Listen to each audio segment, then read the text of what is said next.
গৌতমদার পুকুরে, বিবেকানন্দ পল্লী দয়াল পুকুরে আবার একটা মাছ আগে হয়েছে, 2-3টে হয়েছে। আর একটা এখন খেলানো হচ্ছে আমাদের সিটে, ঘনাবাই খেলাচ্ছে।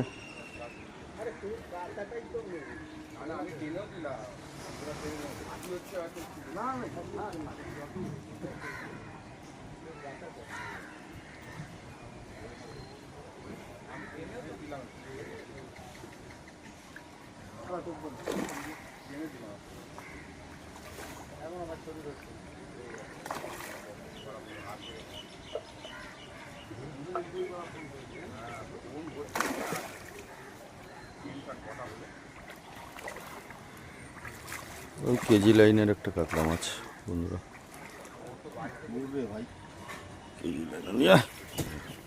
কেজি লাইনের একটা কাতলা মাছ।